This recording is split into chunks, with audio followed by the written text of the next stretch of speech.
Wafa Saassa qui travaille au lycée Samuel de Champlain à Chennevières-sur-Marne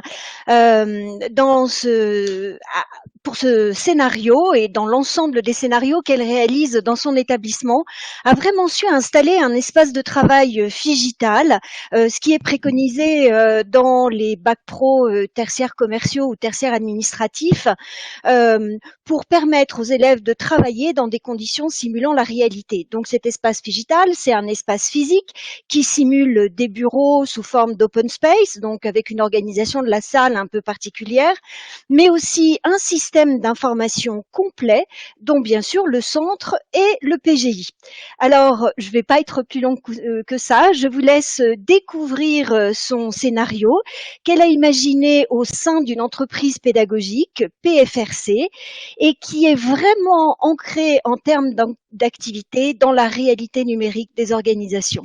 Wafa, c'est à toi. Merci Myriam. Effectivement, Wafa Saassa, professeur en économie et gestion au lycée Samuel de Champlain à Chennevières-sur-Marne. Donc aujourd'hui, effectivement, j'ai le plaisir de partager avec vous ma démarche pédagogique dans le cadre du scénario PFRC.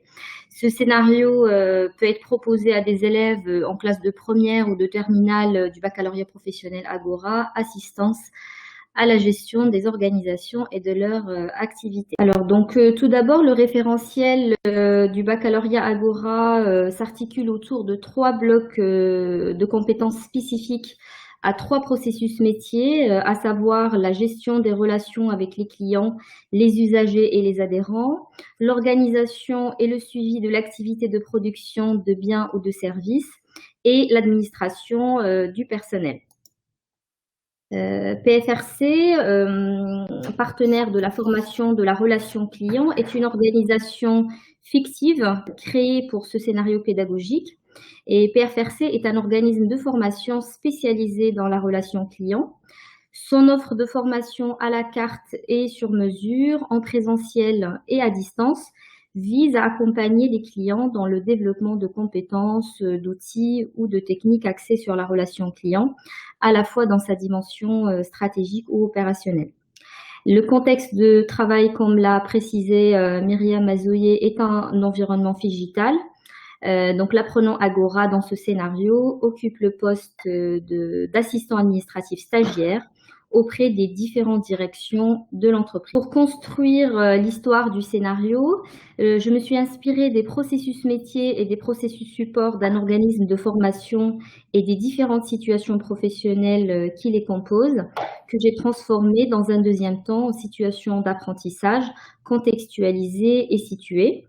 Et les activités administratives du scénario s'inscrivent dans le système d'information de l'organisation, articulent des compétences métiers et transversales et des usages du numérique pour construire la polyvalence et la professionnalisation des apprenants.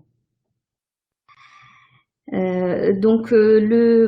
scénario PFRC est construit autour de cette situation professionnelle affichée à l'écran et qui traverse les 3 blocs de compétences du baccalauréat Agora. Certaines situations sont uniblocs, d'autres sont multiblocs. Maintenant, je vais vous présenter les usages du numérique de chacune de ces situations professionnelles. Dans la première situation qui s'intitule « Création de la base de données PGI de l'entreprise », les apprenants doivent utiliser le PGI dans ses dimensions sociales, de gestion commerciale et de la relation client. Il s'agit de créer et de mettre à jour les bases de données des produits, des prospects, des clients, des prestataires et des salariés. Ensuite, nous avons la deuxième situation, suivie d'un appel d'offres dans le cadre de la mise en place d'un site de l'e-commerce.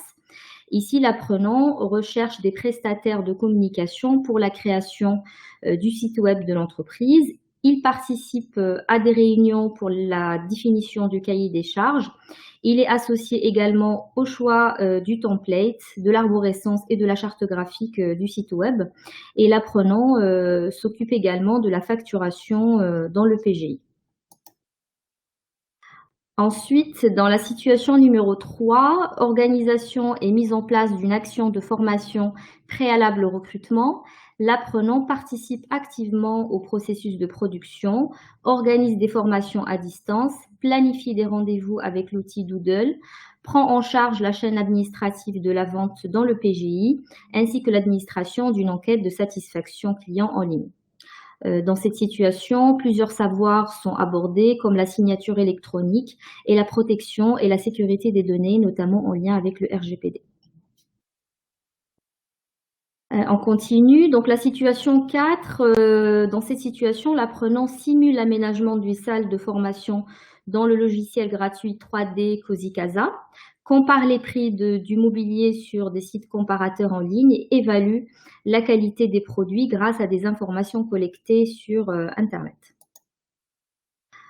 Ensuite, la situation 5, participation à l'e-recrutement, qui relève du processus numérique RH. Cette situation fera l'objet d'un focus un peu plus tard dans cette présentation. La situation 6, participation à la gestion de la réputation web. Donc cette situation propose à l'apprenant une initiation à la culture digitale de la relation client. Il réagit à des commentaires sur les réseaux sociaux et diffuse des actualités sur l'entreprise. La compétence donc liée à la maîtrise de la langue est ici mobilisée. Enfin, la situation 7, l'organisme de formation PFRC est victime d'un rangeant-logiciel et son système d'information est paralysé par une cyberattaque. Donc ici, l'apprenant Agora organise et participe à des réunions de crise et convoque le personnel à des formations sur le sujet. Et d'un autre côté, pour informer et rassurer les clients et les partenaires de l'entreprise, il va rédiger des informations sur le site web de l'entreprise, envoie un courrier d'information et prépare un message audio à intégrer dans le répondeur téléphonique de l'entreprise. On peut dire que l'environnement économique numérique de travail dans le scénario PFRC favorise, ou en tout cas vise à favoriser la collaboration, la polyvalence des apprenants et enrichir leur professionnalisation. Ainsi, l'articulation des compétences numériques est alimentée par des savoirs économiques, juridiques, de gestion et de communication. Le numérique, comme ça a été dit dans l'introduction de ce webinaire, a modifié nos relations sociales, nos modes de communication et les métiers et les différents secteurs d'activité. L'environnement professionnel se digitalise et entraîne des nouveaux risques pour l'entreprise et des nouveaux gestes professionnels. Et c'est pour cela, les situations professionnelles du scénario PFRC proposent une immersion de l'apprenant dans le système d'information de l'organisation, mobilisent aussi des outils spécifiques aux activités administratives comme les logiciels bureautiques et les différents modules du PGI et forment les apprenants à des usages du numérique adaptés aux nouvelles modalités organisationnelles comme le télétravail, l'organisation par exemple de visioconférences ou les formations à distance. Dans ce scénario PFRC, les différentes situations professionnelles présentées mobilisent plusieurs applications de l'ENT, notamment les applications collaboratives comme le pad et le mur collaboratif, la messagerie électronique, l'agenda et les applications permettant l'organisation de l'information et la documentation. Et pour ce scénario, j'ai créé le site web de l'entreprise que je vais vous présenter un peu plus tard. L'apprenant peut actualiser les produits, les prix et intégrer des nouveaux contenus textuels ou médias. J'ai également créé la page Facebook et la page LinkedIn de l'entreprise. Et l'apprenant utilise dans son quotidien les réseaux sociaux et ici, il s'agit pour lui de découvrir la dimension professionnelle de cet usage. D'un autre côté, c'est vrai que le cadre pédagogique structure le développement des compétences transversales comme le savoir-être professionnel, l'empathie, la reformulation et favorise aussi la collaboration entre pairs et puis nourrit les relations sociales. Et les modalités pédagogiques cherchent à instaurer un climat de confiance et de travail grâce à la pédagogie active, à la scénarisation, la simulation par exemple de réunions de travail et à travers également l'entretien professionnel qui permet de faire le point sur la progression de chaque apprenant. Et cet entretien professionnel s'appuie à la fois sur une grille d'évaluation qui est disponible sur le site du CERPEG et donc associée aux ressources de ce scénario, et appuie donc la démarche réflexive de nos élèves. La sécurisation du parcours de l'apprenant passe aussi par la différenciation pédagogique et la construction de son autonomie. Chaque apprenant a des consignes de travail en fonction de sa progression, de sa fiche de poste et de la répartition du travail dans l'ensemble du groupe classe. Et puis, pour accompagner nos élèves dans l'apprentissage du geste professionnel, dans la gestion des flux d'informations et dans l'appropriation aussi des savoirs, plusieurs modalités pédagogiques sont mises en place, notamment la classe inversée et la mise en place aussi de rituels de travail. Et enfin, la simulation par l'apprentissage croisé qui s'appuie sur le croisement des expériences informelles et professionnelles, enrichit aussi l'usage de la présence en ligne, par exemple de l'entreprise, comme un support pédagogique de la formation de nos jeunes digitaux natifs. Maintenant, je vais vous présenter la situation 5 qui s'intitule « Participation à l'e-recrutement ». Il s'agit ici d'une situation d'apprentissage du bloc 3, administration du personnel, qui propose une série de tâches autour du recrutement dans ses dimensions administratives, rédactionnelles, numériques, juridiques et informationnelles. Et ces activités permettent de travailler autour de 4 compétences Agora, 6 compétences PIX, ainsi que d'autres compétences transversales. Premièrement, l'apprenant doit identifier les sources digitales de recrutement et il s'agit pour lui d'identifier les techniques digitales de recherche des candidats. Il est sensibilisé aussi à travers ces tâches à l'identité numérique et à la présentation de soi sur Internet. Dans la tâche 2, cartographier les flux de données à caractère personnel des candidats externes. Cette activité mobilise des savoirs liés au RGPD qui est appliqué au recrutement. Puis, nous avons la tâche 3 qui consiste à rédiger une note d'information destinée au personnel pour annoncer la nomination du nouvel délégué de la protection des données dans l'entreprise. Ensuite, la tâche 4 remobilise les acquis et les savoirs des tâches précédentes. Et ici, l'apprenant doit actualiser la rubrique recrutement du site web de l'entreprise. Donc, je vous présenterai plus tard le travail d'une élève par rapport à cette tâche. Et puis, la tâche 5 inscrit l'apprenant dans une démarche de veille informationnelle.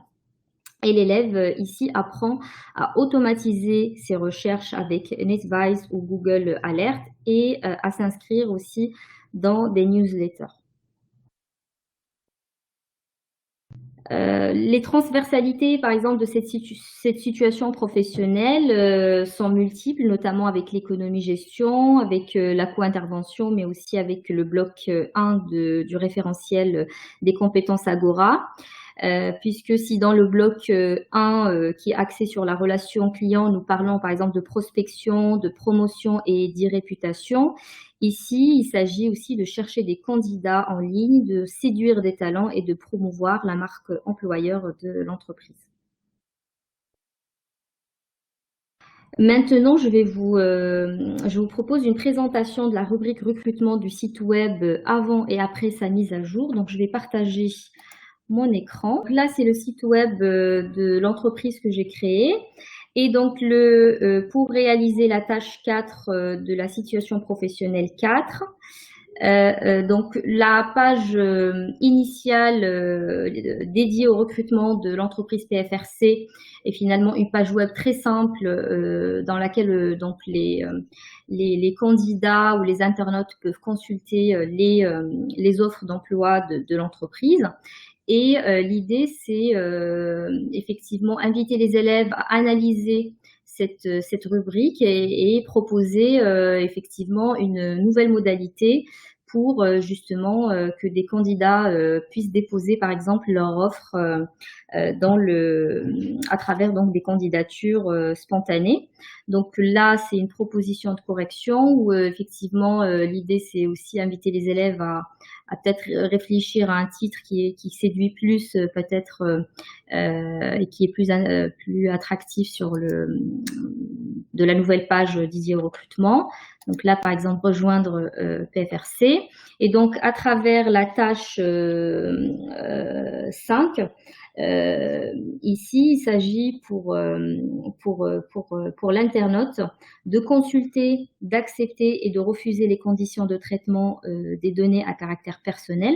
Donc là, la tâche 4, finalement, va en tout cas accompagner les élèves pour réfléchir donc à une proposition de texte pour qu'ils puissent donc rédiger cette partie pour inviter les internautes à avant de déposer une candidature spontanée par exemple de consulter une charte de traitement des données à caractère personnel que donc l'apprenant doit rédiger et intégrer dans la nouvelle page du site web avec les informations qu'il doit chercher par rapport à l'organisme de formation qui sont mis à sa disposition, les coordonnées aussi, puisque la tâche précédente,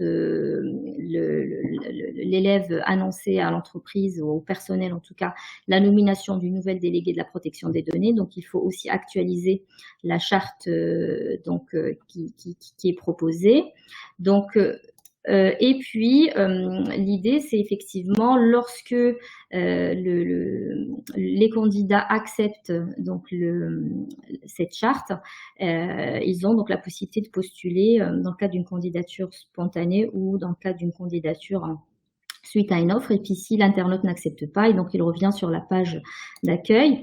Donc et donc ici, par exemple, pour déposer une candidature spontanée, donc ici l'apprenant aussi doit construire un questionnaire avec Google Forms pour qu'il puisse déposer sa candidature et compléter le formulaire. Donc ce que je vous propose, par exemple ici, je vais vous projeter donc le portfolio d'une élève qui l'idée c'est effectivement que les élèves puissent